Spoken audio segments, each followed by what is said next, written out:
relax. Dude, that's gonna explode people's ears. I was trying to figure out how to. Just click You the little arrow. never told me how to do it. Hey, click the little arrow, and then there's. I the clicked the volume. little arrow, but the thing was all the way at the Hey end. everybody, how's it going? Welcome to the Open Your Minds podcast show.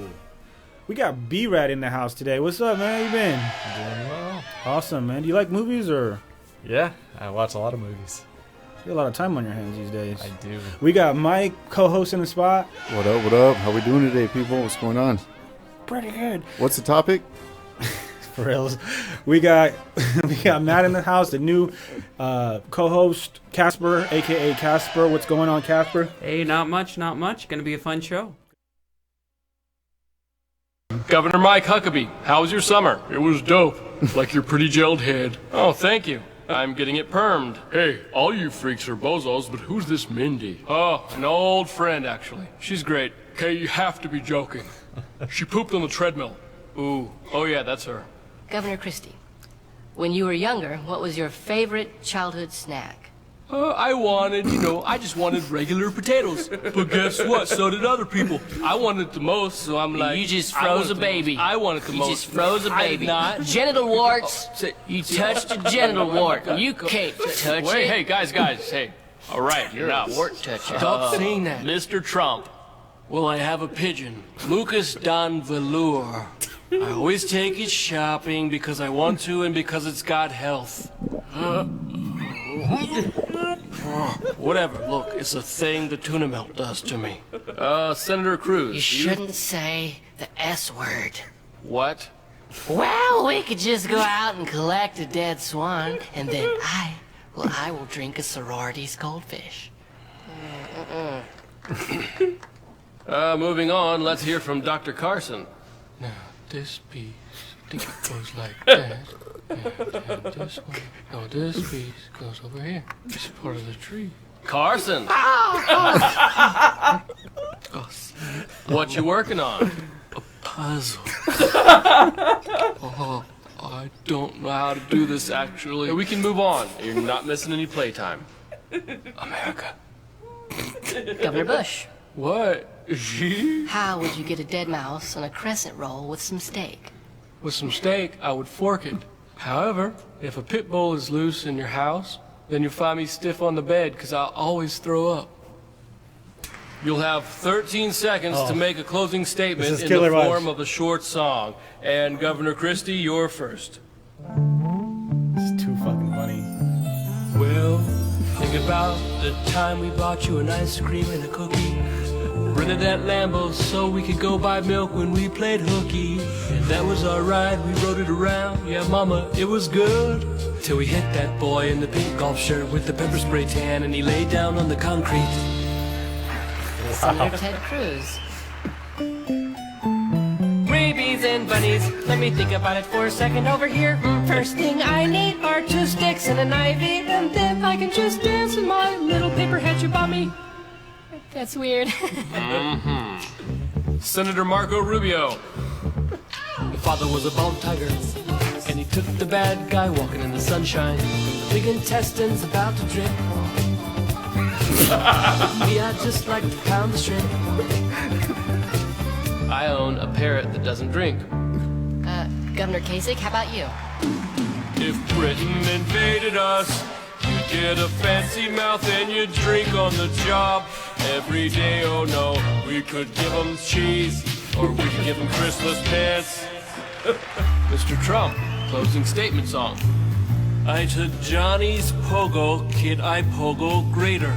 They got 5 of the meaner reindeer still sitting there waiting. We have a big bird walking in the jungle crying in a tree. Scoobity-dee, listen to me, don't go around the tuna. Governor Scott Walker. I might have a whiff, yeah, hooty-doo. Why are dormant wives adorable? I might even have a piece of corn and I'm gonna make a fortune. Yeah, this beat's got me so baller now. That's right, see, I can flow. You got And flow. now Dr. Carson. Not ready. Oh, here we go. I see one widow wee wee, yeah, every mouse has a weenie. And If we could catch a little mouse man, then we could see some little feet too. Man, he got skills. Yeah, like the whole idea of making a movie trips me out. Mike, what do you think about the whole idea of a movie? I mean, powerful, right? I think it's awesome, but I just really dislike when it's the same thing over and over. I think there's enough artists out there, whether art to me, it could be film, could be on a canvas, could be on a car, t-shirt, whatever.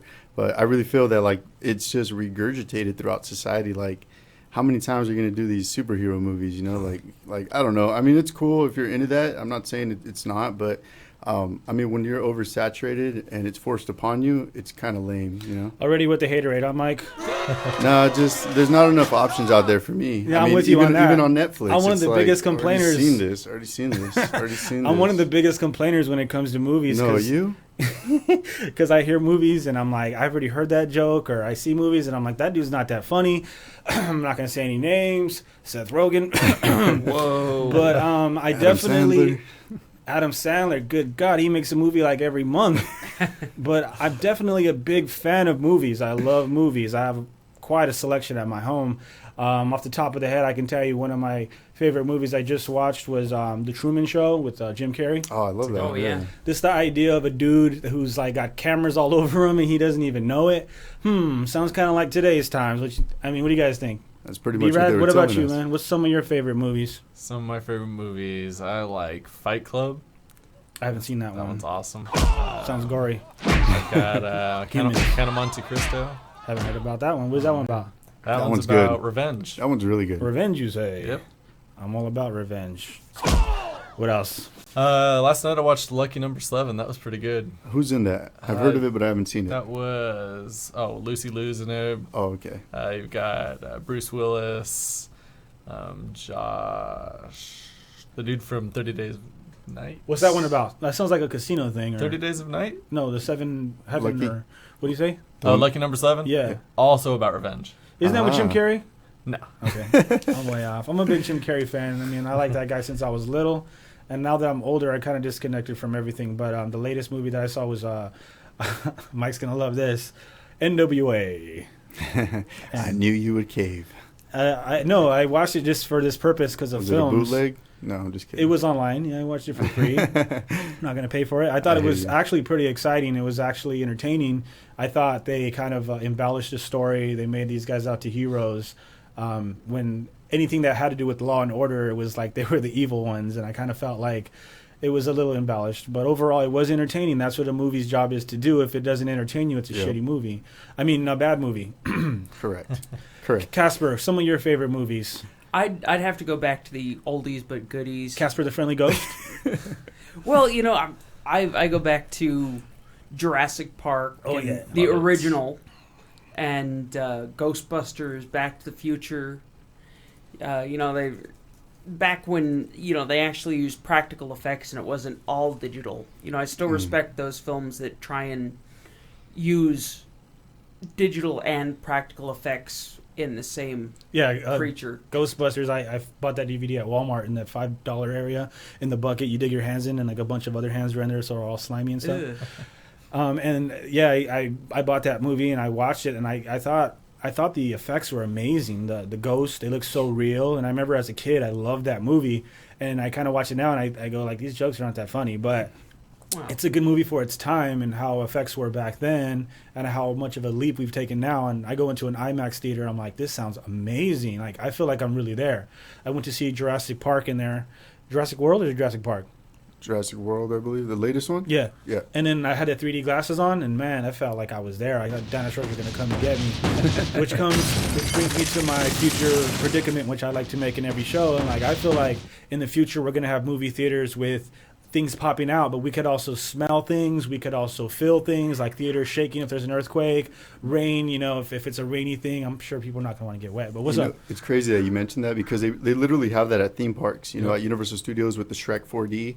There's Haven't been on that yet. Oh, you gotta check it out. Basically, what you're saying, that's it. So that is, Nice. and it's Universal Studios. I mean, where are movies made? Where was the moon landing? Universal Studios, bro. Come Nice. on, they're great at what they do. I mean, they are. Yeah, there's a lot of movies that are being regurgitated though, like Spider-Man, Batman, Fast and the Furious. It's kind of being like The dude's repetitive. dead. He's a hologram. Yeah. Well, and it's like that. Well, we made a lot of money on the first one, Yeah. so we're definitely going to be making money on each.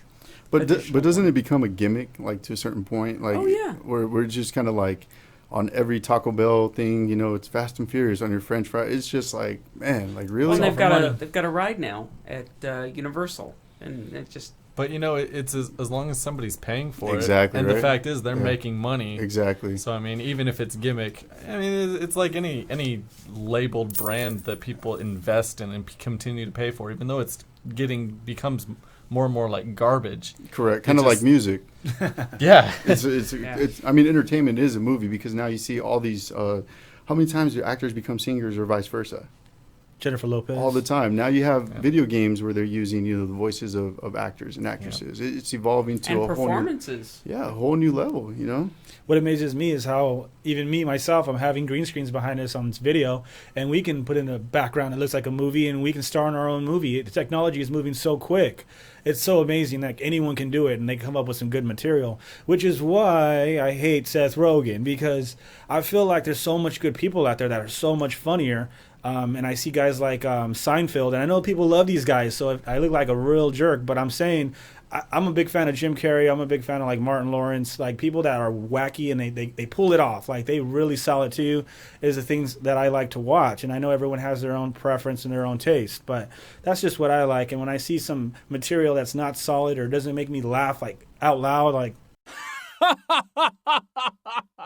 they have ties, they have family members, they have lawyers that know people, and they get their way in. So I feel like that's bull, and they should not have an opportunity to succeed the way they do. They're making movies like every 6 months, and it's like there's other actors out there that have a lot more talent, if that makes sense.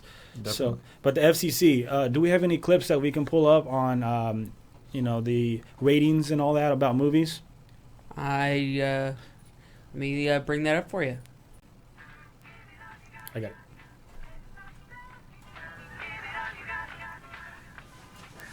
Right now, the video is rated G, which is suitable for children. And he pulls out a gun. Now it's PG-13. Booyah.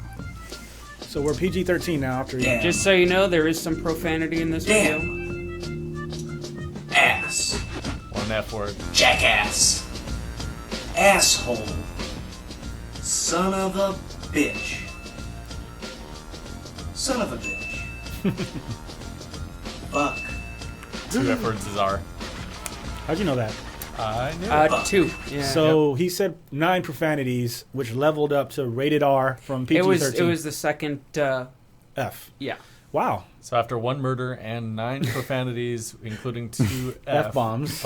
And blood. it has finally become R. Hmm. Next one.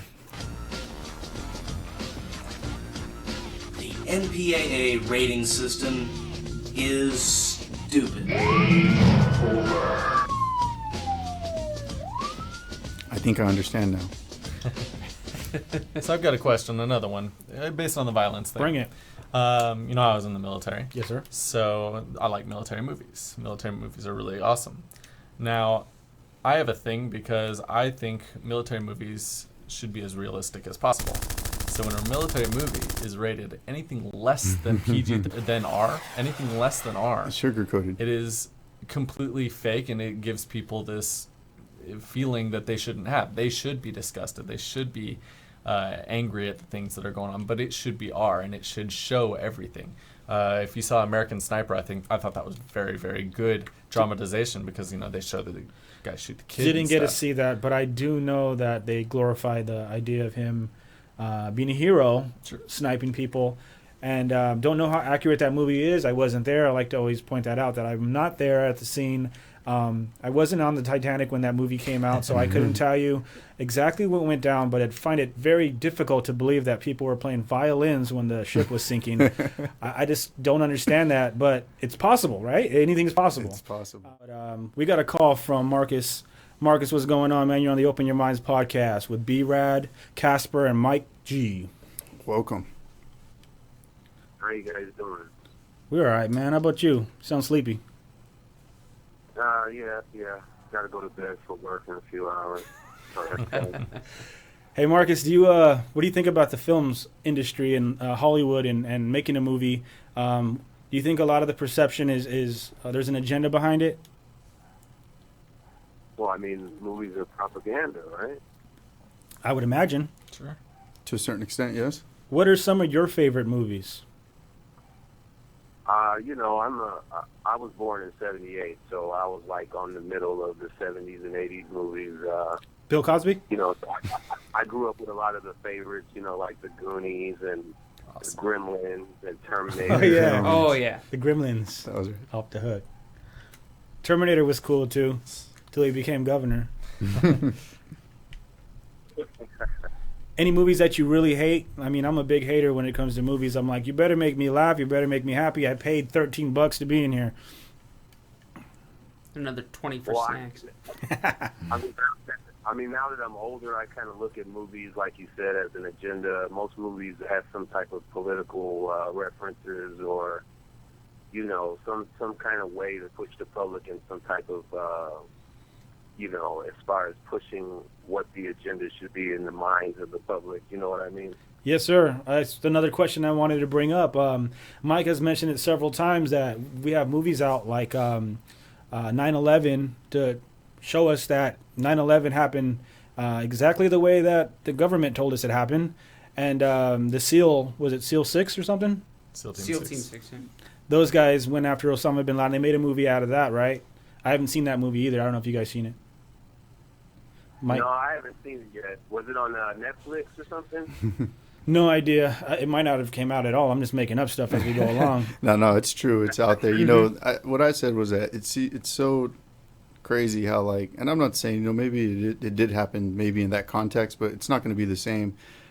Basically, they made a movie to convince us that they did capture and kill Osama bin Laden. Did it really happen? I don't know. Maybe it did. Maybe it didn't. Who knows? Maybe it happened in '02. Maybe it happened last year. Who knows? You know, all I'm saying is that, like you said, it's embellished. But at the same time, I wasn't there. They're basically going off of the information from people who allegedly were there. From what I've heard, they're not supposed to go public with this, but yet the CIA was there helping direct the movie. So, like, the CIA, let me get this right, they're in the entertainment business now. So, like, that makes me think, okay, when they have hostage situations where they're on news, are they just using green screens? Is this played out? Is this for real? Like the whole ISIS thing, you know, it just kind of goes into everything, like who's running what.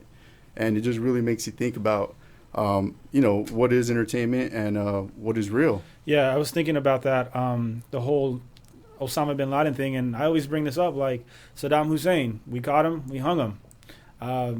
Gaddafi, we caught him, he was murdered on live television.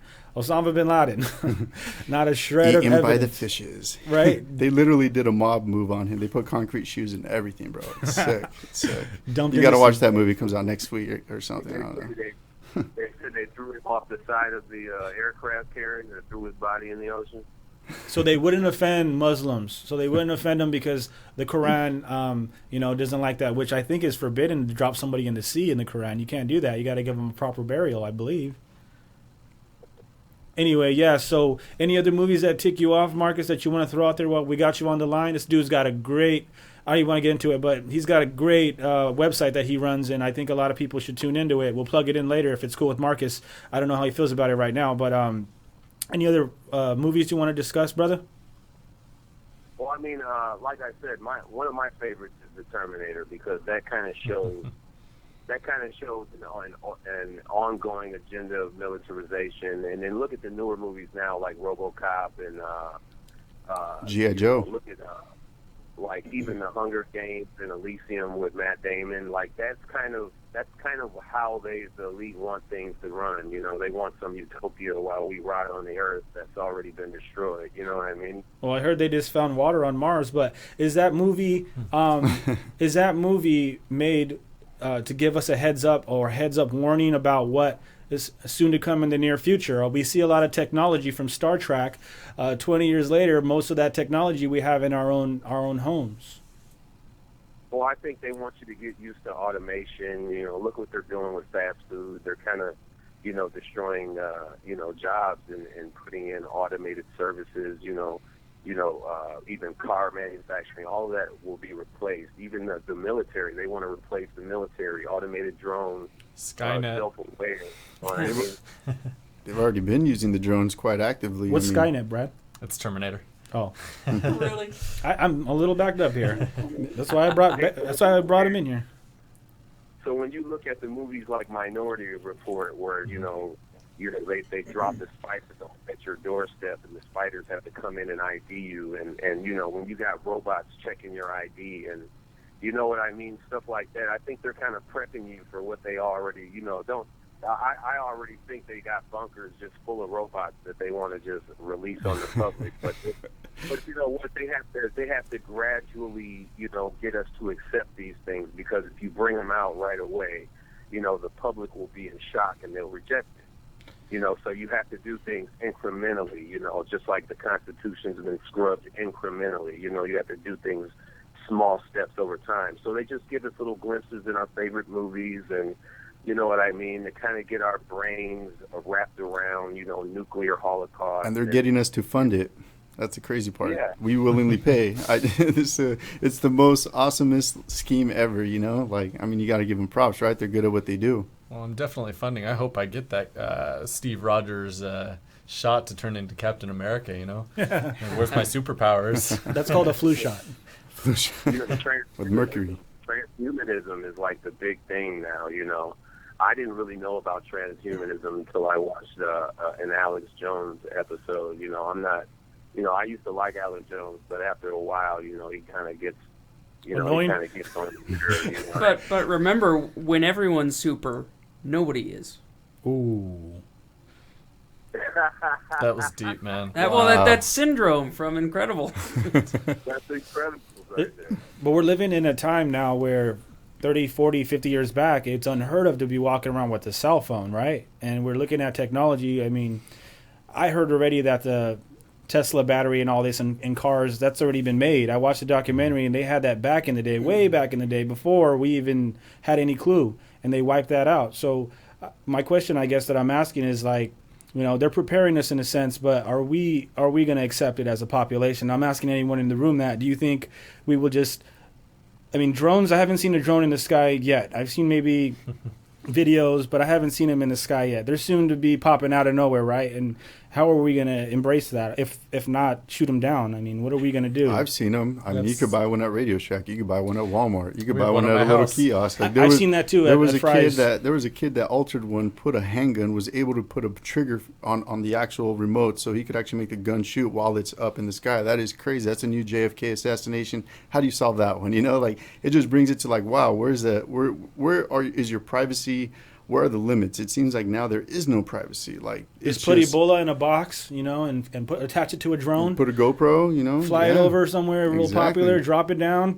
You got the Exactly. virus spreading to everybody. So that's just my thought. I study criminology, so I understand how criminals think, and I can tell you right now, there's going to be an attack with the drone, and it's going to ban all drones. B-Rad, do you own a drone? We actually do have one at our house. Cool. Can I fly it sometime? It's or? like a little 4-inch one. It's pretty small. It's really hard to fly. The trippiest one I've I know seen. which ones you're talking about. Yeah. The trippiest one I've seen so far is like a wristband drone. You can attach it to your wrist, right? And if you go somewhere, it just comes right off your wrist. You throw it in the air, and it follows you around. It follows you about 10 feet back, and it'll follow you wherever you go. That's cool. It's like a little pet. This is what these things are becoming, pets. Casper, anything on that? Do you like drones? Do you accept drones? Well, I think that it's a little too soon. The technology, I'm not I think you're confident enough in it just yet. I think that it... But your government says they're good. Yeah.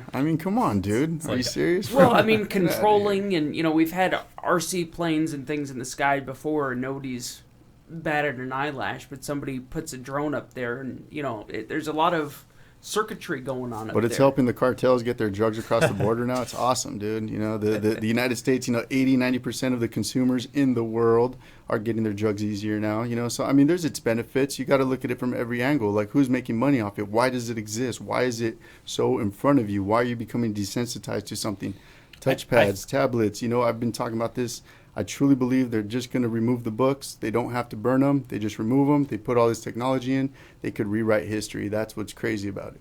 I think they already are. But back to the movie thing, I think this all kind of circulates back to what movies are doing to us, and they're putting fear into us.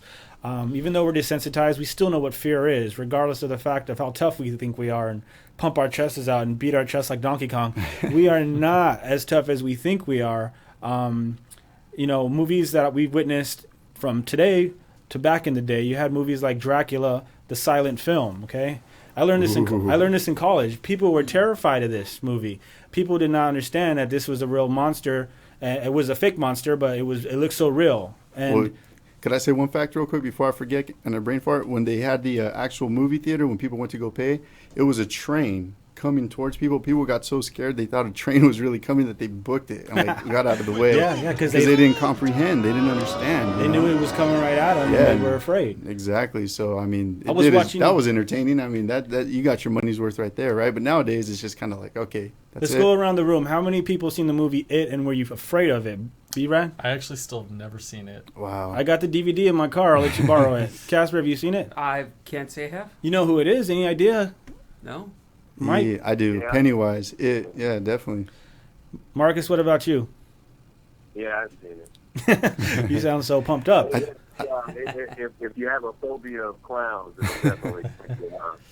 And I was watching the movie, and never do they actually show the clown rip a part off of a body, sink his teeth into people. Nothing. They don't show. They just show his teeth, and they zoom in his mouth, and you never see him actually kill somebody. But I was terrified of that movie. Well, what's it rated?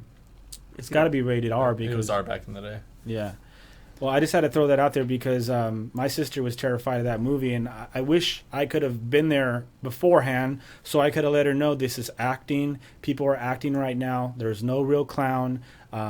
This kind of reminds me of like Santa Claus and the Easter Bunny. You put this into someone's mind, and they're convinced it's real. So it just goes along with telling you what movies do. They manipulate your mind. They don't really give you the full story. You're being tricked, and that's what we call, psychology. I'm pretty sure. It's like the Truman Show. They're presenting you with the reality that you accept. You know what I mean? Yeah, and until you break free from that, you won't understand it. I wanted to go back to that though.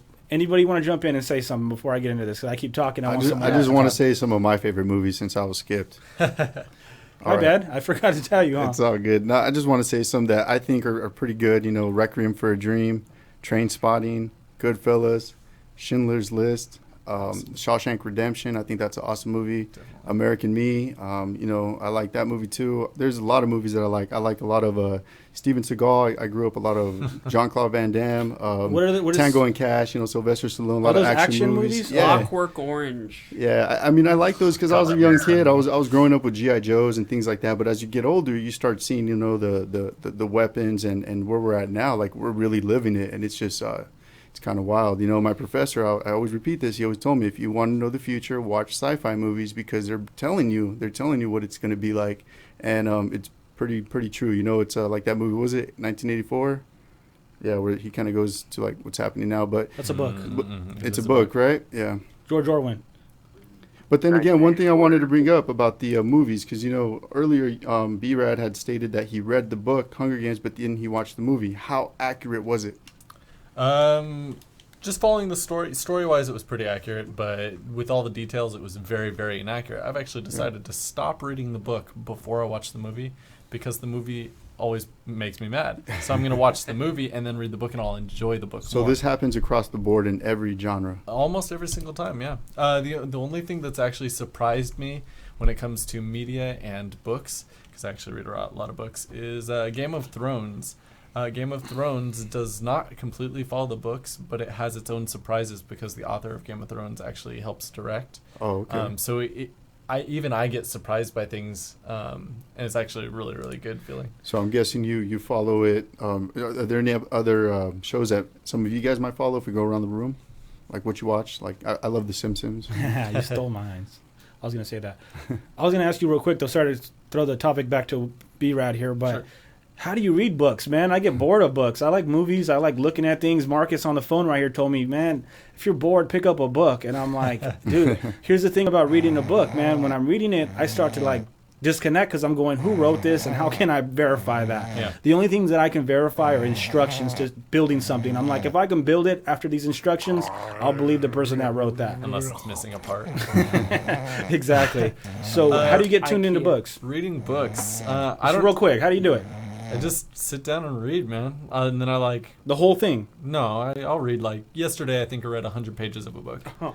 That was like Yeah. 3 or 4 hours because I don't have anything else to do. So Well, my wife's huge on reading. She has a lot of books, and I actually really like that about her is that she could sit down and just read a whole entire book. She actually owns the Hunger Games and all of that Twilight. She's just into that stuff. That's what she likes. You know what? I respect it. I don't make fun of her. If it's something that's going to expand her mind and bring, meaning to her life or entertainment-wise or whatever it may be, I let it be, and we go shopping in Barnes & Noble. She picks a book. I pick a book. We'll go to the library. Like, you literally, I think it should be implemented at a young age to have reading time because reading expands your vocabulary and it makes you see it the way you envision it, not the way somebody told you it was. It kind of gives you your imagination. Like You got to put this- it together. Yeah, and I think it's better that way. Sergeant Dork! Well, I was just thinking that you guys are real smart to actually pick up the books. I wanted to actually, because I just made a funny joke on this podcast about you guys being dorks. Even though I'm a hypocrite, because I'm a firm believer that movies like Revenge of the Nerds have implemented ways of thinking so that we now look at people that are smart as not normal. People that wear glasses and comb their hair to the side, not normal. And this movie came out back in the 80s or something, early 90s. And this stuff has an impact if you think about it, because people they love movies. They go to the movies on the weekends. They watch movies. They regurgitate what they witness. Friday. How many times have you seen that movie, Mike, and know every single word? It's Friday. You ain't got a job. You ain't got bleep to do. Yeah. I'm gonna get you high. Yeah, of course. Everybody knows. It was funny that you mentioned Friday because back in the day when I used to come out here to Orange County for the summer when I was younger, I used to hang out with one of my cousins. And his family used to always travel in the summer. So we were going up to Mammoth and Lake Tahoe. And I remember we went with another family, and my cousin happens to bring along, the VHS Friday. Nice. Literally, he's watching it back to back to back to back, nonstop. Very entertaining, very entertaining movie. And the other family that was there just couldn't comprehend and understand that that it was entertainment, number one. And then number two, they really thought that it was going to make him dumb or it was going to mess with him. And I was like, man, it's entertainment. I kind of felt a little bit torn. I could understand where they came from, but I felt like this. If his parents let him watch it and let him bring it, why are you trying to, Yeah. The funny thing about that movie, because I feel like the movie's kind of ignorant to the sense, was that Chris Tucker, who plays Smokey. I don't know, B-Rad, have you seen the movie? I have. I have not. Okay. Marcus? He's sleeping. Okay. Chris Tucker never actually smoked weed in that movie, and nor did he ever smoke weed.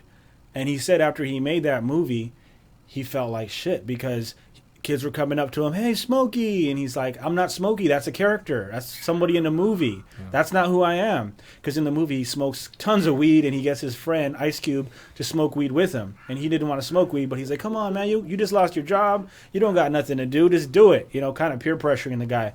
So a lot of people don't know that fact. I thought I'd throw that fact out there because I feel like, again, movies are manipulating.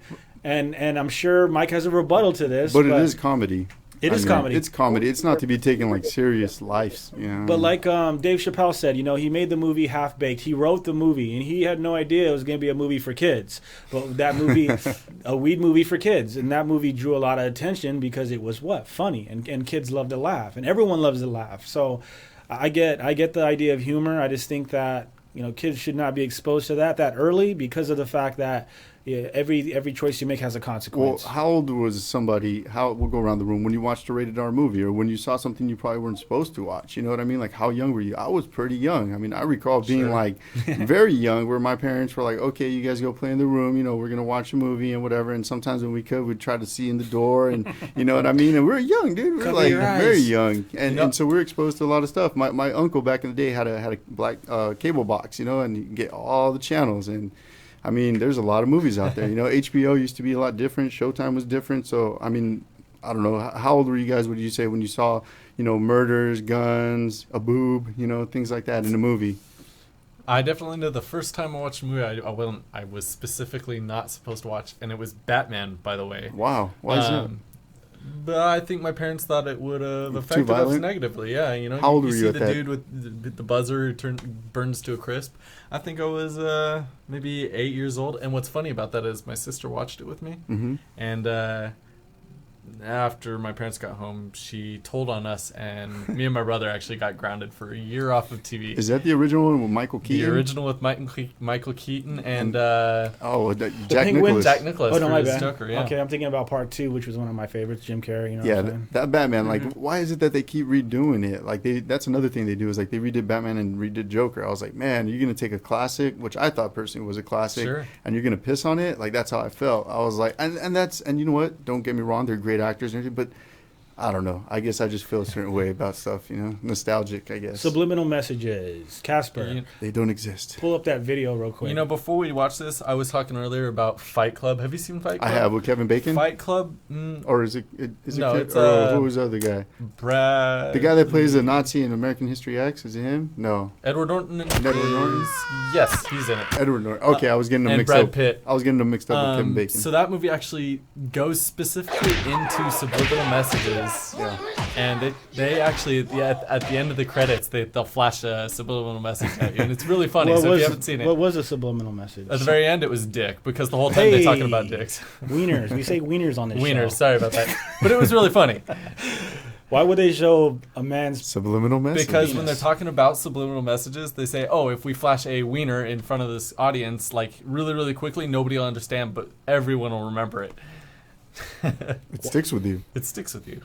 It's kind of like you know, when you're watching commercials these days, where like the volume goes up all of a sudden. You guys notice that, like the volume changes, and Hate that. Yeah, there was actually a law to pass it to like actually make that illegal. I don't know why it's not implemented, but yeah, subliminal messages are all around us. I mean, how do you guys feel about like Taco Bell? They say that it looks like 666. There's 1, 2, 3 on the side. It looks like an I, and I mean, it just goes into all these other things. We're like, okay, are they for real, or is this just like, or KFC's chicken isn't really chicken? And if they were to make a movie about that, like, it would negatively affect that chain. Like Super Size Me.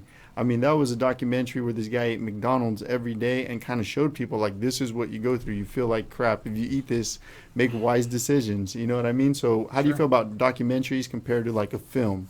I actually really like documentaries. I love documentaries. Really like them. What Or about do you feel that Casper? they're more real? Okay, so I watched one documentary that was filmed by kids, and it was like on Netflix, I think. Mm-hmm. But I liked it a lot because it was by kids. So I mean, there's not really much that could be thrown in that wasn't real. I mean, I think some are Kids are pretty dramatized, stupid, but though. sure. Do you ever disagree with the documentary? Because I'm starting to think now, like, I watched a lot of documentaries, and most of the time I'm like, what is this about? And I want to learn. They're all propaganda. Yeah, are they propaganda? They like are. Marcus was saying? You're for it or against it, you know? Well, propaganda or opinion. I just watch it for information, honestly. Yeah, I agree. Okay, so after we watch this clip, I actually want to comment Sure. on some little messages again. All right, let's go ahead and watch this clip. Casper Cam. Casper Cam. I like this cam. The truth. My name is Jeff Warwick. I'm a filmmaker, and the truth is, subliminal messaging is real. So the truth about subliminal messaging is that since the late 50s, advertisers have really been trying to influence us on a subconscious level to get us to buy products. The key in subliminal advertising is to hide it so well that you cannot possibly see it unless you are really looking for it or you know what to look for. Subliminal messaging is everywhere. It's not just in advertising. I mean, it's in music, film and television. It's in politics, pop culture. You can choose to believe that advertising in general has no effect on you. But why would they spend billions and billions of dollars on it if it didn't work? If you have any question whether subliminal What exactly are they messaging- spending? I'm sorry to cut this off, but what exactly are, I mean, they're spending money to subliminally convince you that there's a message they want to get across? That you want something, you want Well, to do something. it goes hand in hand, I would say, with product placement. I Yep. mean, how many times are they like Pepsi, and like they make a clear shot, and Pepsi paid them Yeah. $1 million for that, or more. Who knows? Right. Let's continue the video. What's up? Oh, I was gonna say, did you see that Simpsons episode that was about joining the military? It was all about subliminal messages stuff. It was really funny. I haven't seen that one. Eddie's on the phone. What's going on, dude? How's it going, guys? Good. What's up, Eddie? Hey, We got B-Rad in the spot, Casper, the new co-host, and Mike. What's up? What's going on with you, Eddie? Just kind of a bit on something you guys were talking about before you You're sounding really low volume. Real quick, can you turn yourself up or?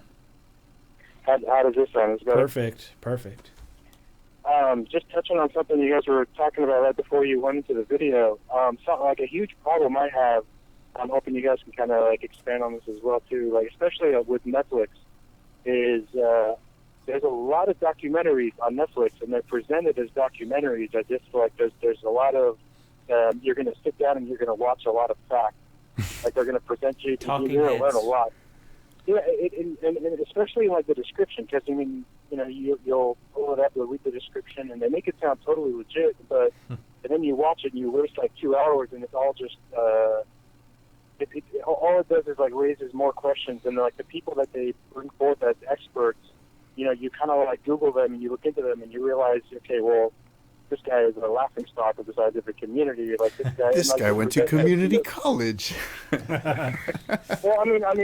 Well, I guess the point I'm trying to make is like a lot of, especially with Netflix, especially, this is kind of the problem I have. There's a lot of documentaries on there that are presented as like your mind's going to get blown with all these crazy facts, and then you watch it and it's just like it's just really surface level, kind of stupid, like it's like conspiracy theory without any sort of actual evidence to back it up. Is it ancient aliens? On aliens, there's a ton of them on like there's a bunch of history. I mean, History Channel kind of went into it a little bit, but just film especially, they don't necessarily like they don't think about the consequences that their actions, because they have these kind of all these low budget documentaries that they toss up on there. And it's not just about like religion, or it's not just about, you know, whatever conspiracy theories on there. There's a lot of them on nature. There's a lot of them, you know, on and they'll bring on experts, and then you're listening to this guy talk about the biology of a specific bird on an island. You're like, do you even have a PhD in biology? Oh yeah, that reminds me of that documentary I played for you on Facebook, and you were like, this documentary is complete garbage. And what blew my mind when you said that was I was very convinced that the documentary was legit. It was awesome. He proposed a ton of questions to a bunch of kids who I understand probably not that educated, and all of them could not answer his questions. Where you came in here and you started answering the questions, and I'm like, okay, this dude, he knows what he's talking about. But yeah, I mean, you got to take it with a grain of salt. I mean, do we really know how to prove anything? We've done this on the podcast already with you, Eddie, which we'll be having Eddie back in the show pretty soon in a couple of weeks, so I'm pretty happy about that. A great question, though. Great question. Hey, Eddie, I want to ask you something. I don't know if you watch. I watch a lot of stuff on YouTube. I like watching Vice News. What I like about their style of documentaries is they're actually going into the actual areas and like talking to the people who are there, who live there, who witness certain things. Some topic might be like the cartels. You know, I was actually re-looking into the Fast and Furious documentary because there's some new information that's been released, and I'm always trying to add a piece to the puzzle. But what was cool about it is like they really go and ask the people. I know the documentaries are going to be, you know, varied from A to Z and whatnot, but I do feel that Netflix, just like ABC, Fox, you know, they all have an agenda. People watch Bill O'Reilly for a reason, you know, just as they watch, you know, The Daily Show for a reason. People want to be, reason? The reason is that they want to have somebody tell them what they believe is true. They want to verify it with another opinion. They need that approval. Yeah. That's really what it is in society. There's a lot. Why do you think they call them sheep? You know, because people want to follow a leader. So this is why I always like to say the only thing I know is that I know nothing. I like to ask the question. I like to propose some answers and see what people say. And Eddie is one to. You got something to say? I keep hearing you. The thing with Vice is that they approach it not so much as like a documentary type thing. They're doing a lot of really good journalism. You know, they're kind of like presenting the facts as they find them, and just compiling that into 15-minute, 20-minute, you know, whatever web exactly. episode. The thing with like when you have someone like Mike or myself or like Lou, like we'll watch something on Netflix or on YouTube and we'll start asking questions. Exactly. Even if it's presented to us as fact. But the majority of people will just take it at face value and be like, "Oh, Netflix isn't going to lie to me. Why would this be? Why would this be under the science documentary section if it wasn't like you know, legitimate?" Well, let me ask you. Discovery Channel, is that a credible source? Who's in charge of that? Not anymore, and also National Geographic as well. I mean, they've been taken over by major corporations. Yep. And I mean, remember, like TLC used to be the Learning Channel, and now it's nothing but, you know, like Honey Boo Boo and all that stuff. So, I mean, And I mean, you have all these. You like, said it science best, the learning channels. channel. You know, they're You have teaching all the these future. science- you have all these science channels that are now owned by people that are evolution deniers and climate change deniers, and you know what I mean. Like they're not. You have all these people that are trying to like slow down the progress of science and people for their own financial gain, and they're now in charge of. Hey, Eddie, Like, quick National question. Geographic. How do you feel about the water Yeah. discovery on Mars? I'm ecstatic, dude. I'm amazed by it. Like space is such an amazing frontier. Like this is stuff we should be putting money into because there's so much shit to discover out there. And like water on Mars isn't surprising because we've been finding evidence of water on Mars for as soon as we were able to start photographing the planet. Maybe it's but just not hell because actually, it's like, really find- hot, you know? Yeah. And this should be able to find evidence of water there recently, not just in the last like million years or so. It's insane. That means there's liquid water under the ground, which means there could be life on Mars under the ground. What? Which is why we need to send humans there. Just we should start making movies about that. But the topic is movies, so Eddie, we'll talk about that in a few weeks. But what are some of your favorite movies and some of the crappiest movies you've ever seen? Don't say Titanic. Oh man. Oh man, it's one of my favorite movies. Get me put on the spot now. Just real quick, man. God damn it, dude! I love honestly. Like when I'm just sitting around watching movies, man, I just want to watch crap movies. I love action stuff. What do you say? I love really goofy comedies, like all the Naked Gun movies, like anything by Mel Brooks. For sure. Mel Brooks. Police Academy? Yeah. I hate that movie. Never seen it. No, not Police Academy. He did like Young Frankenstein. The producers. Young Frankenstein's dope. The producers, yeah, anything by Mel Brooks. I'm a huge Conan the Barbarian. Life Like, I love Stinks. Arnold. What about like I'm a- White I'm a Men Can't huge- Jump? That was a good movie. That was tight. Kevin Bacon. Was Wesley Snipes in that? Yeah, he was. That's when he was paying his taxes. He was a free man. And some of the crappiest movies you've ever seen, sir? One of the crappiest movies I've ever seen. Jeez. A lot of them are Ernest on Goes to Netflix Camp? right now. Most of them are horror, like B-film horror movies, which are just good in their own right, you know. Love The watching Blair those. Witch. Like I like that movie. I approach movies a lot less analytically than I approach music, because with movies I'm strictly like suspending reality and I'm there to have a good time. I guess I'm getting sick of like Michael Bay movies and shit. Yeah, Like, seriously. Even those have their place, you know. Like every once in a while you just want to watch it blow up on screen, but I mean, it's not. I go into the film never expecting like to walk out with my eyes open. But just recently, I just saw a film called The Double. It's on Netflix right now. You guys should check it out. It's actually an adaptation of a Dostoevsky novel. It's really good. It stars the guy that played Zuckerberger. We'll check in, that out. Social Network. We'll check that out. Eddie, thanks for the call, man. I appreciate it very much. No worries, dude. See you on the show later, dude. Have a good night, bro. Thanks. Later. Later. Couple of my favorite movies real quick. Waterworld. Oh, yeah. You know, I like movies of like the world ending for some reason. Don't ask me why. Wasn't that movie rated like the worst movie ever produced or something? I liked it. I liked got it bad a lot. taste. I like that movie You a know, lot. I like The I Mist. like to challenge those because a lot of the times it's all opinion. It's like a lot of Siskel people. and Ebert. You know, I really dislike, almost borderline hate reviews in a way, because I feel like it's like they're so biased. It's opinions. Like, how are you going to live your life through somebody else's experience? You know what I mean? Like, I just don't like doing that. I like going for the films that people are like, it was all right. And I'll watch it. I'm like, dude, that was rad. Like, are you serious? I was sleeping on this movie. That like, was B-Rad. So like, that was sick. Extremely recently, as of like last week, Everest, the movie came out, right? Okay. I heard reviews on that. People were complaining that there wasn't enough backstory into these people's lives. Who cares if there's backstory into these people's lives? I don't It's even- a movie not about their lives. It's a movie about their hike, their you know? journey. I don't yeah. even get to that point of asking other people what they thought of it. Like, before I watch it, I go and check it out if I'm really interested in watching it, because I think that I have good reviews of my own.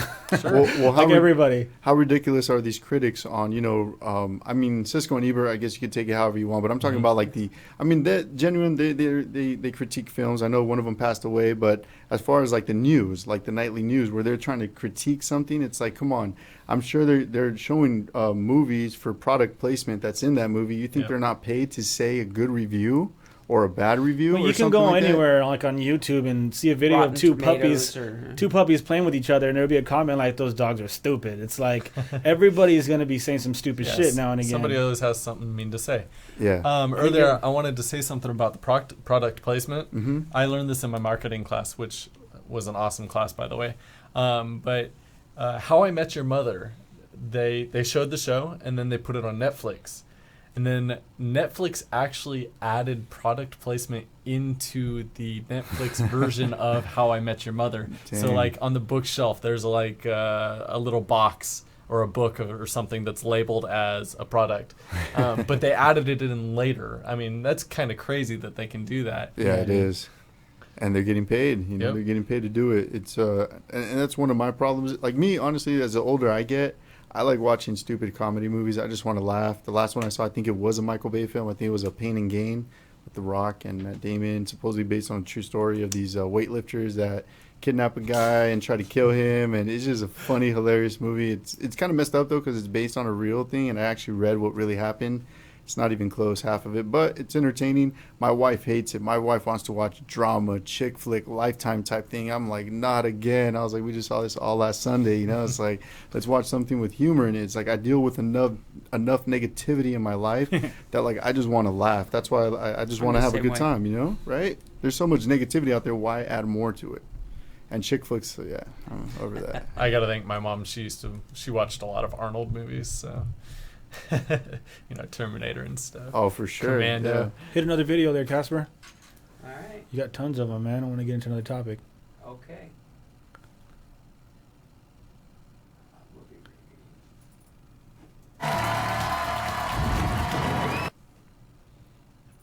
Unnecessary censorship.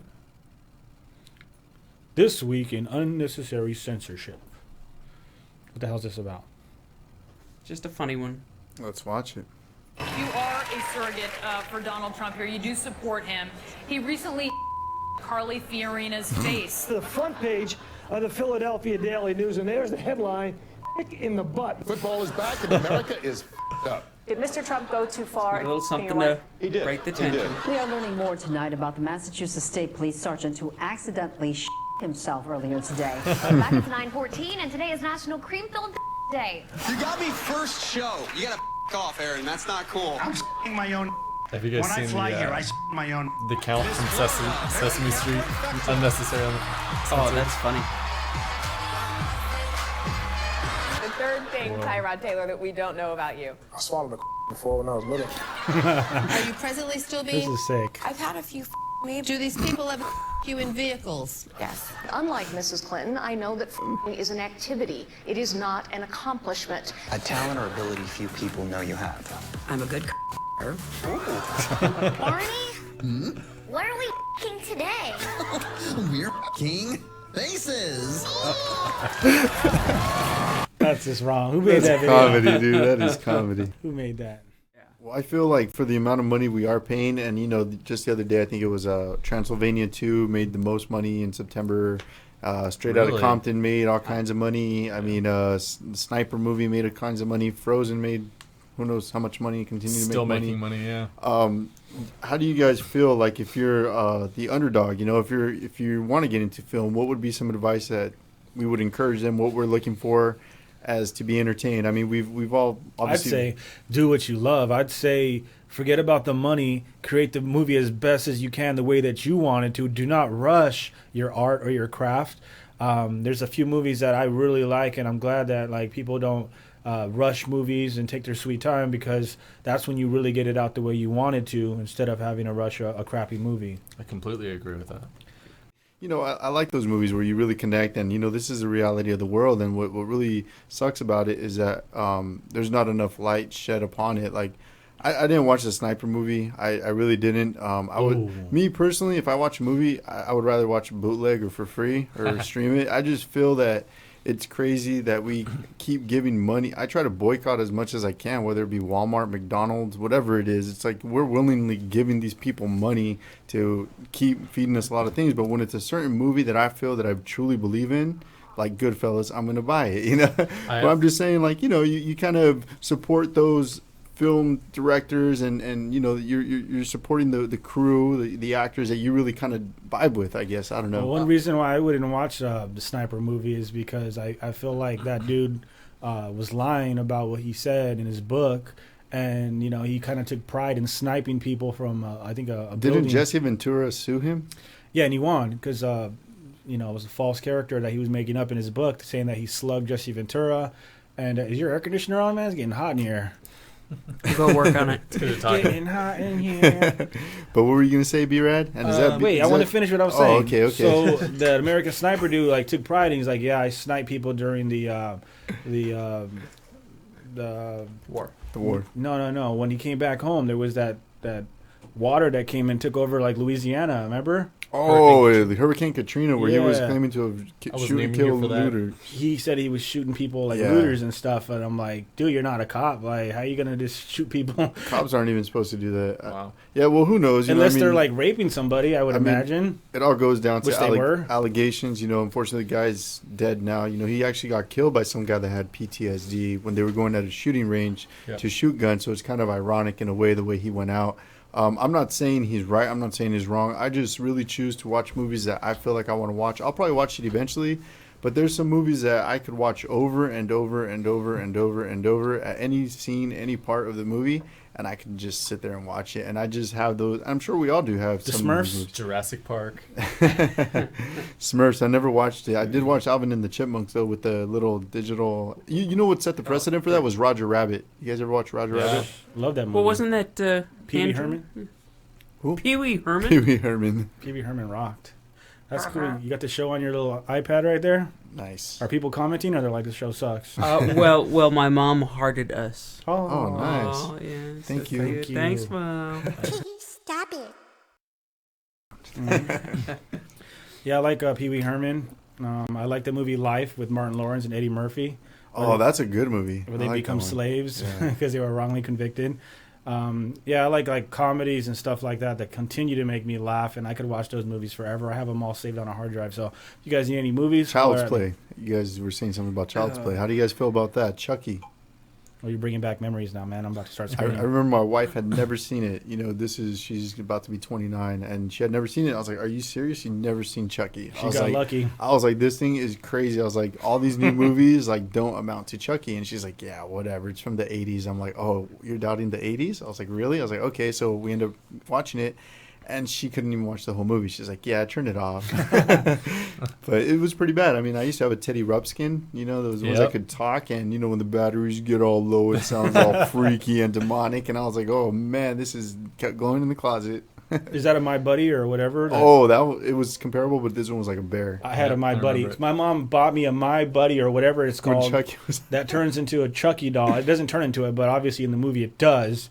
So that scared the crap out of me. Do you guys have any phobias of any type of movies that scare the crap out of you? dolls.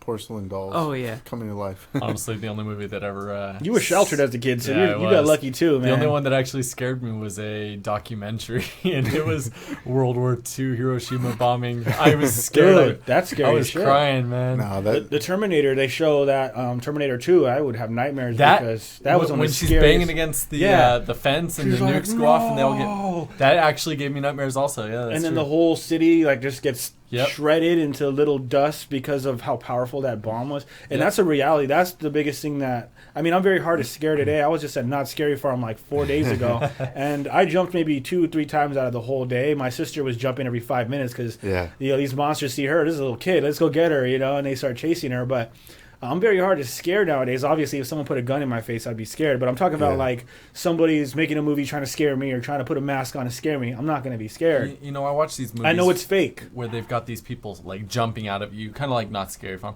And you know what? Those movies, they don't scare me. They just annoy me. The movies that actually scare me and genuinely leave me frightened, I actually very, very much like. They're coming out with the Same new here. one with that Loki guy that actually looks like it will be scary. The ones that scare me the most are the ones that are a possibility of really happening, like an earthquake that like The Rock was in, like that movie. San Andreas. Yeah, that's like a reality of it could possibly happen. It's predicting the future. So I like to, I don't know about that, but I like to watch the movie and go, shit, that could happen. What am I going to do to prepare for that? Another good one that's scary is stock up some beer. The Mist. Yeah, that's a good idea. The Mist. No, you're right, because if I'm going to be scared, at least I'm going to be, my nerves, it's all about nervous systems. If you guys haven't noticed, anytime we get scared, it's because of a nervous reflex that we have naturally. Fight or flight, yeah.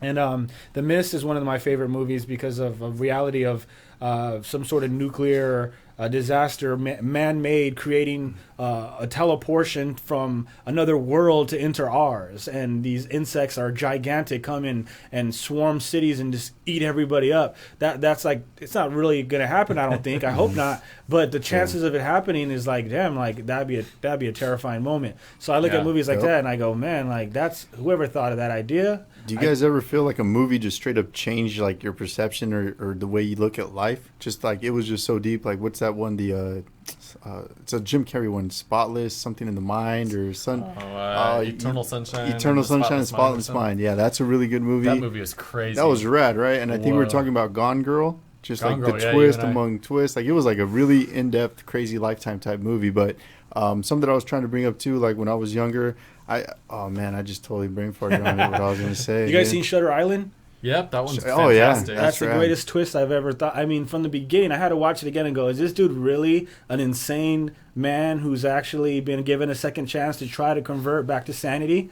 Have you seen that one yet, Matt? I haven't, no. It's DiCaprio. Yeah, he's one of my favorite, I would say, actors. Me too. After I saw Blood Diamond, I said, he's a fantastic. Even The Great actor. Gatsby, I thought was good. So from the very beginning, this dude's on a boat and he's throwing up, and then he comes out on the boat and he's just like dressed in a tuxedo suit. He has like one of those long jackets on, and he's got a hat in the old 50s back in the day outfit. And then the whole time in the movie, he's supposed to be an investigator trying to solve a crime, and the whole time he's actually just an insane dude who they allow to go into this facility to try to rehabilitate and rejolt his memory, so they can find out whether or not he can be cured, because he ends up. It goes to show that he murdered his wife and his kids because his wife was sick, and he never cured her, and she ended up killing the kids, and he felt really bad because then he killed her. And at the end of the movie, they're like, dude, you're really supposed to be in this facility. We're actually trying to help you right now. You're a patient. You're a patient here, dude. And he's like, no, what? How? I have my partner right here. You're gonna tell me that I'm crazy? And then his partner enters the room, and he's like, I'm actually your doctor. I'm not your partner in law enforcement or whatever. That was Scorsese, right? Martin Scorsese, the director, right? I'm not sure. I'm pretty sure it was him, because I remember there were people who were actually saying that the previews gave away the movie. And I was like, dang, really? Like, previews could give away a movie? I was like, that's pretty nuts. Previews give away movies all the time. Yeah. It's like, I don't go into a movie trying to predict what's going to, like, how the end's going to be. I just go in there and go, like, what is this story about? I guess because it's very hard to pick up on all of it. What are you saying, dude? Did you see the Ender's Game movie? No. By the way, that movie is fantastic, and it follows the book is it very scary? well. What it's science fiction. Ender's Game. Oh, man. Very, very good. If I want to watch Harry Potter, I'll just read about it, man. I watched the preview, and I was shocked because they literally had the very end, like the surprise in it. Yeah. I was like, what's the story about? It's the future. Humans are fighting aliens, and the last resort is to turn children into commanders of an army. And so they're training these children to be war heroes, basically. It's a very, very good story. I recommend the movie. Yeah. Oh, that's awesome. I like that. Reminds me of Terminator, when John Connor, they come back for him. Like, dude, you're actually the leader of the revolution. He's like, what? I'm just a kid, It's like, no, you created me. I'm a freaking robot, and I'm here to protect you from another robot that wants to kill you. It's a great storyline, man. Great acting, too. I always look at the actors and go, man, like the way they made themselves cry on cue or get angry on cue or make their lip like wiggle when they're nervous. Like, no need to pinch that baby's butt. I don't get it. No, I don't know if you guys remember In the Line of Fire, the Clint Eastwood movie from the 90s about the Secret Service agent who's starting to get old. And yes. And the, I feel that kind of comes back to, as far as I know, it's a unique story. Certainly not a presidential assassination, but somebody, that when I went to film school, they said there's only so many stories. You know, it's man versus himself, man versus the elements, man versus others. And, you know, it always comes to the end. Either the man wins or the man loses. Yep. And here... And there's always a bad guy. There's always got to be someone that has to be bad. I mean, can you tell me a movie where there's no bad guy? Someone's always got to be bad. Yeah. Dr. Evil? Actually, there's a bunch of foreign films mostly that have no bad guys. That's a documentary. Run the Run. No, they've got one about, I forget what it was, but it was, I think, an Italian movie. But you can't even think about it. It was about butterflies. Butterflies. And it was just that's a love movie. It was a feel good movie. It was about a kid and an old guy. It was about bromance. And it was a movie. It was a movie. It was really good. And you've seen this movie? I don't remember what it was called though. Another good movie that I want to point out is a very interesting movie. It was called Malena. I think it's also Italian. But this movie is about a city, but it's about the city's reaction to a certain woman, and the entire movie is viewed through a child's eyes. So the child's watching this woman being affected by this population. And it's crazy, and like when she walks, do you see it from her point of view when she's it's walking? It's all in the kid's point of view. So it's watching him, and he's got this like little kid's crush on this woman, and it's interesting movie. That's cool. To check it out. Yeah. That's different.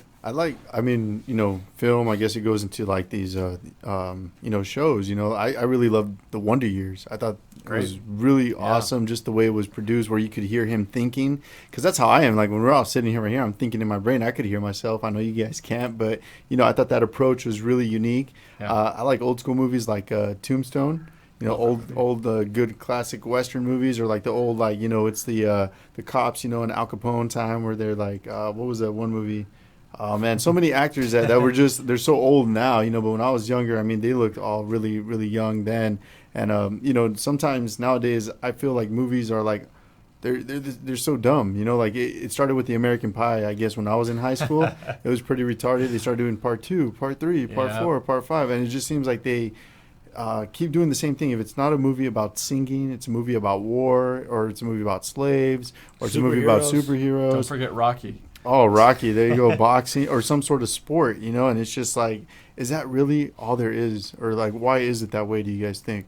I think it's what holds the interest. I mean, the intriguing ones that are very rare, a lot of people don't watch them. They don't see them. But if people did actually see them, I think they'd become more popular and they'd become the fad. Yeah, I mean, with today's technology, you have Netflix, you have the capability to download anything. I go on YouTube right now and type in movies, and I can go on Google. Like I said, I watched NWA online. Like, I'm not going to pay for that. So when you look at the audience that they're bringing in, they have to start regurgitating movies that people have seen back in the day. So it's to teach the younger generation. Star Wars is coming back. I mean, how many people sat in that theater?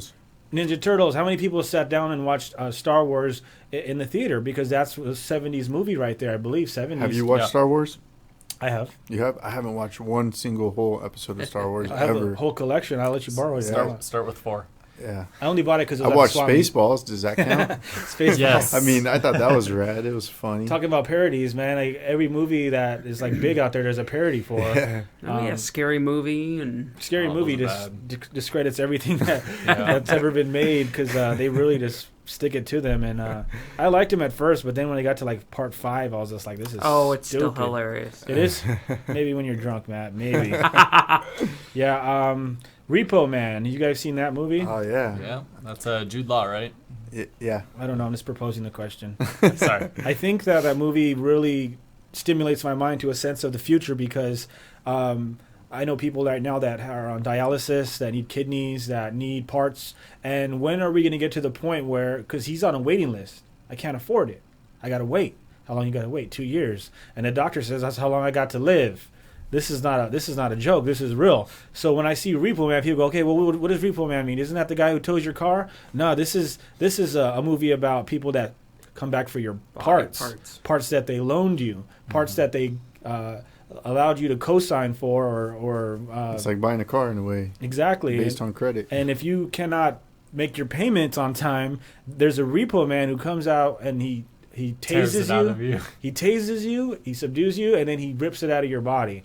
And to think, like, you know, RZA from Wu-Tang Clan comes out in that movie. Does he? Yeah, RZA does. And he actually repos him. so there's this white dude who works with this black dude. They're partners and stuff, and he's doing his job, you know, and he's like, "Sorry, man, I'm only doing my job." And guys are dying. They're like, "Oh, you know," and then at the middle of the movie, white dude gets injured. He gets in a car accident, and he can't afford it. Something happened where his wife left him, and he had no money to pay for his own body part that he needed. So the black dude has to go and get him, and it's a really good movie, man. Yeah.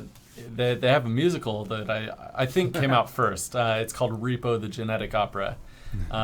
It's got some fantastic music in it. It's also got one song that I prefer to skip. It's like a punkish song. But the main character is Giles from Buffy the Vampire Slayer.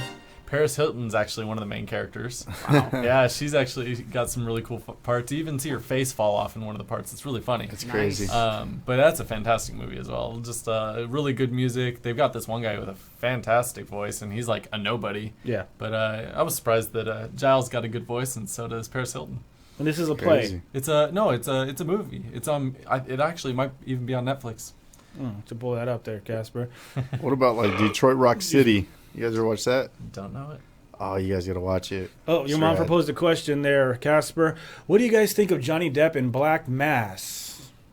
I don't know. Johnny Depp has like 500 movies out right now. Let's see. What is Black Mass? I just know him as a pirate. I'm actually not sure what Black Mass is. I'm not sure. What is it, Mom? Yeah, I mean, all I know him for is the pirate. Can we watch the trailer? All I know about the... What? Maybe they'll show us the beginning, the middle, and the end in the trailer. Do we really know Johnny Depp for anything other than this? 21 Jump Street, bro. Come on. What about the Edward Scissorhands? Westernized Edward R Scissorhands. as the Indian Bollywood?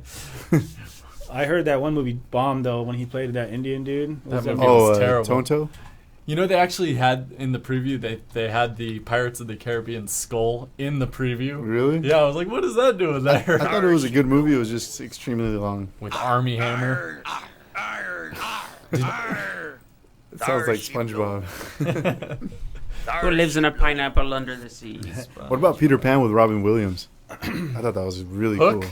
Hook yeah. Was awesome. That was rad, Rufio. right? I loved it as a kid. Rufio. Now I'm like, this movie's boring. Stop hitting yourself. They're making a new one, Mike. I don't know if you Are they? heard. I'm sure you'll be in line. Yeah. I just saw the preview yesterday. Really? Yeah. Cool. I like going matinee, but my wife likes the new stuff, so gotta save my nickels and dimes. Earlier we were talking about paying for movies. Yeah. And I wanted to say something. I forgot about it. I don't pay for movies unless I really, really want to see it or I'm going to support it. I agree. Actually, I learned, when I used to live in Taiwan. Okay, so I went to a Blockbuster Video in Taiwan to rent a video, right? What's Blockbuster? Exactly. Tell the millennials. Wait, isn't that like a video foreign store. language type thing? Do you speak another language? Sure.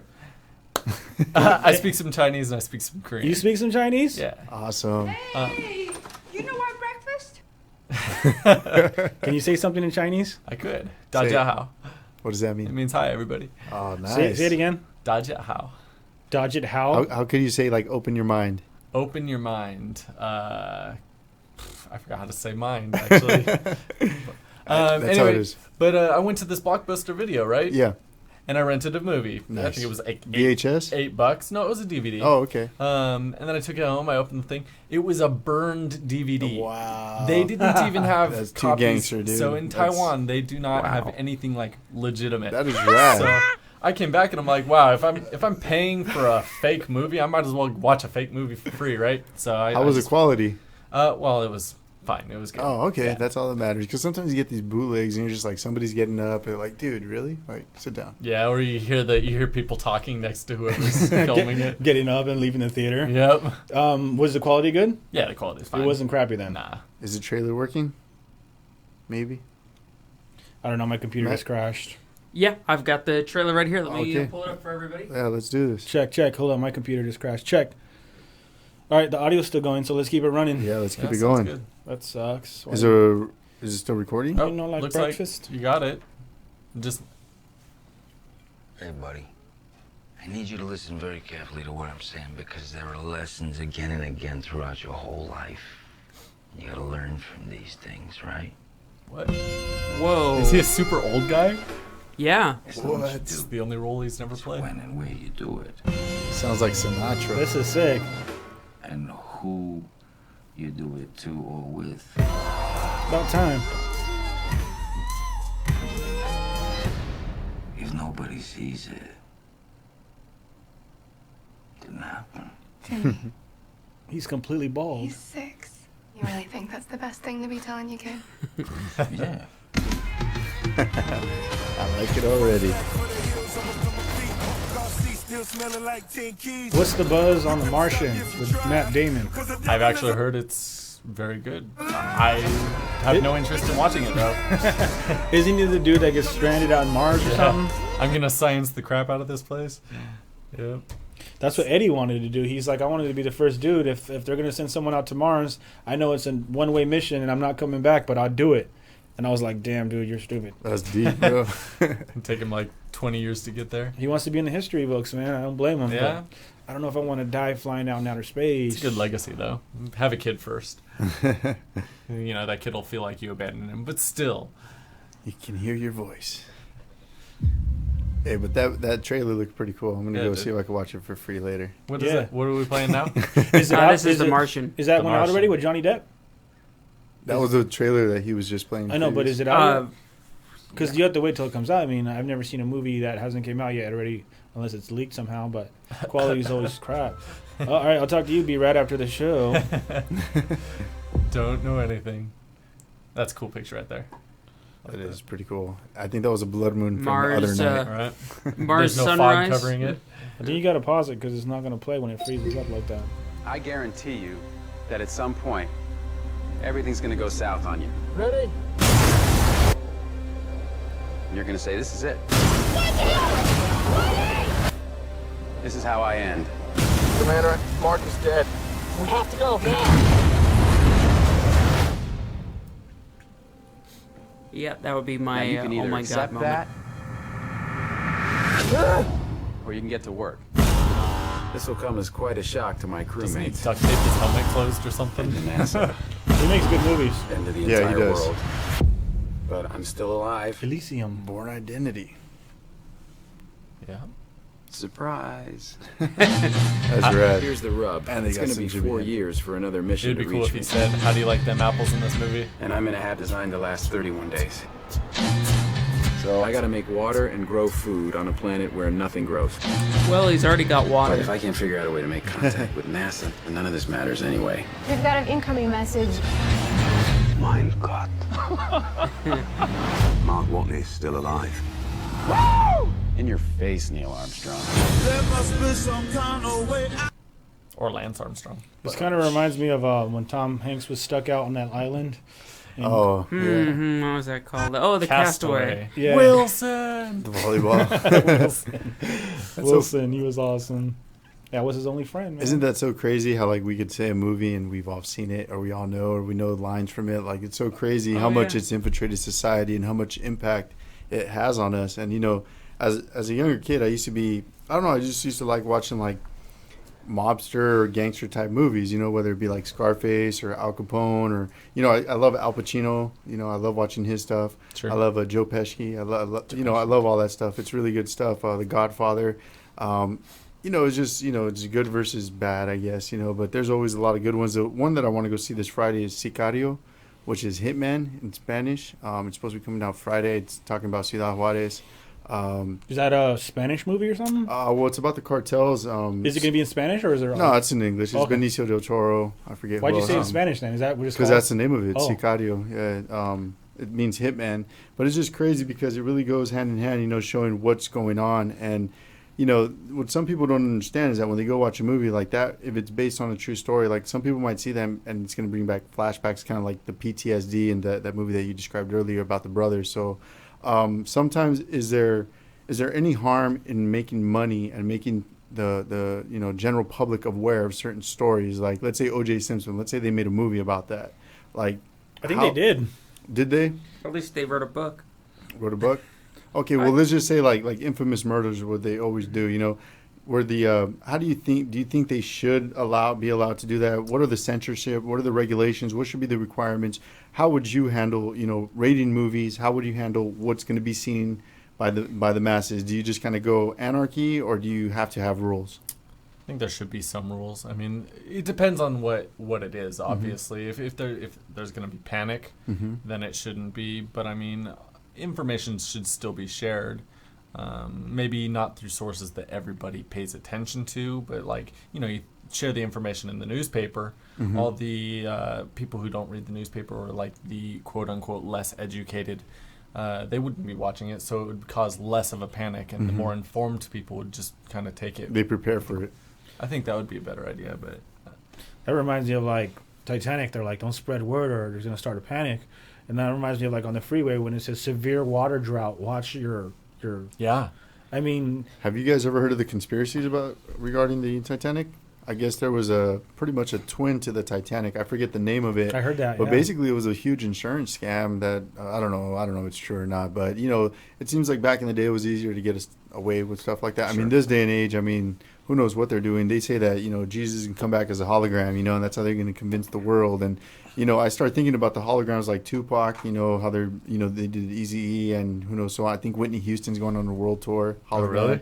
Yeah, I just read it. Weird article. But it just kind of goes to show you how technology could trick your eyes. Obviously there's a lot of trickery in a film where they're tricking your mind to think a certain way, to feel fear, to get the chills, to be excited or happy or sad, whatever it may be. They're so good at doing all of this. So it's really like imperative, I think, that there has to be some sort of rules. But how about censorship? Like, should certain things be censored? Or well, I want to touch up on the psychology of what it means to actually trick somebody, because for a long time I've been insecure about my life. I think we all had a point in our lives where we feel like we don't fit in, or we're not good enough, or something like that. Sure. And everyone has been tricked in their life, whether it's your brother saying, hey, I got $1 for you, and they give it to you, and they go, psych. Well, what does that even mean, psych? We've heard that a lot in our lives. Psych, I'm just joking around. Well, psych, it means I've tricked you. And that's exactly what we do on a daily basis. We trick ourselves to believe a certain thing, or someone has psyched us to believe whatever they want us to believe in a movie. Play that lobby song, Let's All Go to the Lobby. That's what they used back in the day to tell people to go to the lobby and buy snacks before the movie. Go to the lobby. Let's all go to the lobby. Let's all go to the lobby. Mike's feeling it. To get ourselves a treat. Delicious things to eat. Hey, delicious things. The popcorn can't be beat. The sparkling drinks are just dandy. Well, there was a gentleman back in the 1950s that, for 1/300th of a second, would put a frame during a movie that would say eat popcorn and drink Coca-Cola, and it would flash for a 1/30th of a second every 5 seconds during this film. Jeez. And their sales went up for popcorn over 50%, and for Coca-Cola over 20%, I believe. Let's give him a round of applause. That's genius. Well, I want to say that that's illegal now. Well, it's not though. I mean, by any means necessary. Because like I was saying, I was taking that marketing class. That marketing class was literally 100% all about tricking people and putting in subliminal messages and like making an advertisement, like putting a word a little bigger than the other words, or putting it in a certain corner that would draw the attention. Just getting people to not really realize that I'm making them want to do something. Mm-hmm. And it's there. I mean, that was my class. Marketing is the #1 paid profession in the world. It. You could go anywhere in the world and say Coca-Cola, and they will give you some soda pop. Or Starbucks, or so McDonald's. When we talk about people that want to make a sale, people that want to get their message across so you'll buy their product, what are they really doing? I believe in computers. I believe in human beings as computers. I believe in installments, as in programming. Whenever you go and try to do a program, whatever it is, if it's something you want to get a certificate for or whatever, what do they say at the end of that program? You've completed the program. I say you've been programmed, in a sense that you are conditioned to find out the information that they program you with, installing information, memorizing information.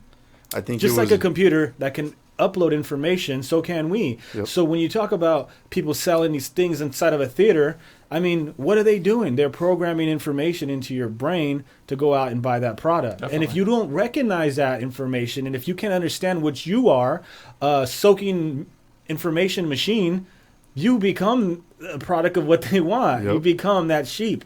And when you climb on top of the mountains like me, Matt, Mike, and what you're doing right now, Bradley, and start looking down on all the people that are stupid enough to do this, it kind of boggles your mind to go, I know this. Why am I not telling people this? You know, I can't really say though. I've been stupid enough. I've done it. I've fallen for it and known I've fallen for it. Like, you know, in Taco Bell or Jack in the Box or something. Well, that's scientifically made, some. though. That's an addiction that once you feast into it, like a cigarette, there's a nicotine inside of that. I'm not saying there's nicotine in our food, but I'm saying the same type of ingredients that were used in a cigarette back in the day, they're doing to our food. So now we're addicted to food. That's the new cancer. That's the new day and age of cancer. But we don't recognize that. And we won't recognize it till people start dropping. What about the fear of going to a movie and getting shot up? I've never had that fear. Matt, you had something to say? No. Well, you know, I've got a video here. I bring it up because of the Batman incident. I remember. Well, this is for the whole subliminal messaging. And there's this guy in England. His name is Darren Brown. And he does this stuff on his shows where, you know, he can make it seem like he is, you know, picking your card, but instead he's digging in your brain and changing that card that you chose, that memory. And here's a long video that we can kind of have playing in the background. Okay. Go to Casper Cam. Yep. I can't believe that he can read minds. I want to see this. I could read your mind. What am I thinking about? Exactly. Well, you know, these two guys are are ad agency guys. Agency to a and secret location to propose an unusual task. Those who work in advertising are masters of persuasion. They subtly weave their images and slogans into our daily lives, knowing that we will register so much unconsciously. And then we walk into a supermarket and feel a sense of familiarity with a product we think we've never heard of. Millions of pounds a year are spent on it. It's brilliantly calculated, and we all fall for it. So I thought I'd turn the tables on the advertising experts. Thank you for joining us, gentlemen. Tony, yes? Yes, that's fine. And Martin? Yeah. Hi, I'm Darren. Let me get down to explaining exactly what I want you to do. Imagine that I'm opening a chain of stores selling a product, something I have a particular interest in. Your task is to come up with a poster advertising that store. And that poster must include the company name, whatever you decide that may be. It must include a strap line, some sort of slogan, and some kind of logo as well, some kind of visual image. Now, the idea is you've only got half an hour to do this, so you've got to really work with your first instinct. So at the moment, you've got no idea what you're going to do, correct? Yep. Now, what you don't know Actually, is that he basically controlled this entire environment, that their entire car ride out there, and everything that happened, every person that passed that car, everything they drove past. So if you keep going.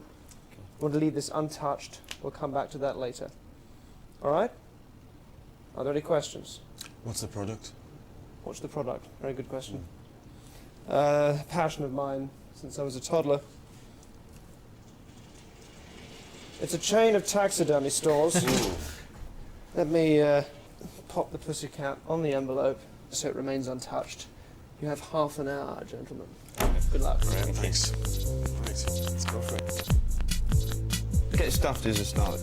Right. Animal Hospital. Yeah, the ones who didn't make it. No, that's probably just stupid. To do with wings? Well, creatures great and small. Quality that says like nice, positive type dead animals. Animal heaven. Where animals go. Animal heaven, that's good. Graveyard. Animal heaven's great. Animal heaven. Where the best animals go to. Loads of clouds with animals on them. Yeah, gates, pearly gates, bear playing a harp. Yeah. Only the best get in. Only the best get into our. Yeah. Where dead animals go to live. Where the best. It's the best place for dead animals. It's simple. Time up, gentlemen. Okay. I can't wait to see what you've done. Come and show me. Okay. And Tony, before we do this, can you take the envelope I gave you earlier? Okay. And can you please vouch for us here that no one's been anywhere near it, it's been under a dead cat, no one's touched it? That's right. That's the truth. That's the truth. Keep hold of it, come around here. Now, before we have a look at it, just tell me, what was it like? We started off thinking about the name, I thought that was we thought that was probably the best thing to do. Starting point. Sure. And then take it from there, really. We banged out a load of ones that were probably completely stupid, and then got down to the ones that were slightly stupid, and then we kind of, that went back and forth for a bit, and then kind of got something we liked and developed it. Can I have a look? Sure. Sure. Is this it? Yeah. That's fantastic. it's a bear with a lyre. So it's Animal Heaven, the best place for dead animals. And it's obviously, you'd see that it was stuffed. How did you come up with the name Animal Heaven? We had the idea of the pearly gates of heaven being the zoo gates. Zoo gates as the gates of heaven. That's interesting. i.e. sort of all the animals that are dead are in the dead zoo, if you like, in heaven. And then we just kind of thought, well, it's kind of nice, but it's a bit twee. We wanted to make it a bit funkier. And then we thought a harp-playing bear just answered the brief. It's fantastic. I do want to show you my own ideas from beforehand. Okay. I don't want to touch. Would you open them for me? Sure. So they thought that these interesting. Those were their ideas. Yeah. Sorry. It's gonna be the same. Relatively the same, yeah. All right. Not a million miles away. Let me put this up there. Hang on to that.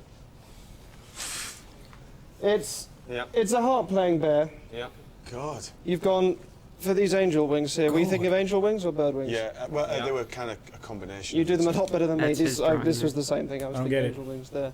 You've got animal heaven. I got creature heaven. You'll see here in a minute where the best what they went into for this. Where the best dead animals go. Did you put best place for dead animals?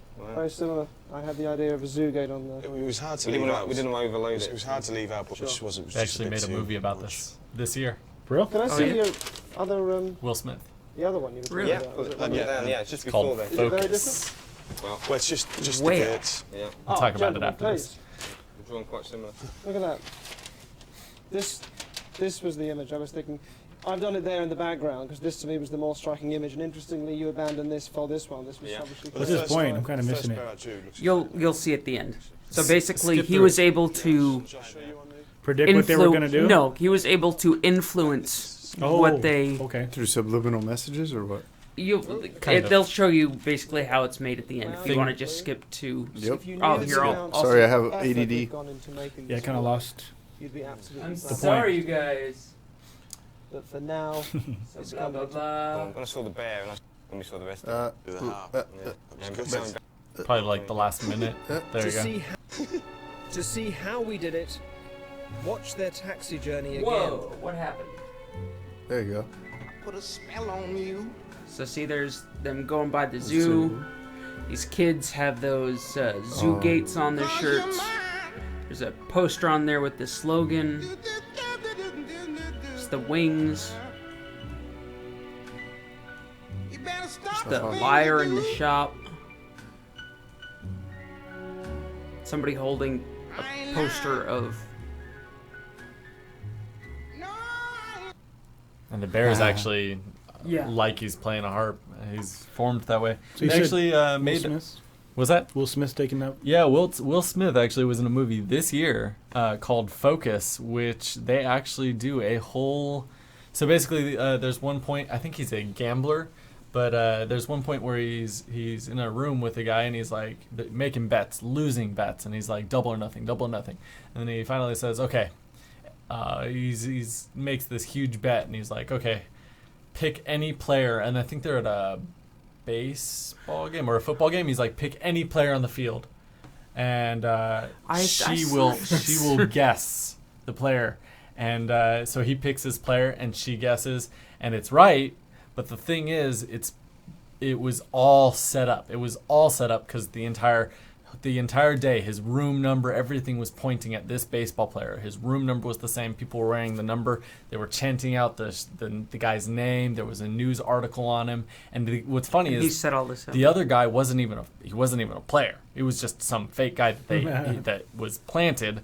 But everything was set up, and so he won this huge bet. And they couldn't prove that Will Smith conned him because technically he didn't. He he influenced him through the whole day, and he literally made the choice himself. So they made a whole movie on this. It's kind of cool that you have a real life situation on that. Well, and this guy, if anybody ever gets a chance to look him up, his name is Darren Brown, and he has or at least had a show, but he does all kind of videos. Like he basically trained this gentleman that he found at one of his shows to, in a controlled setting, be trained to assassinate a person and then totally forget about it.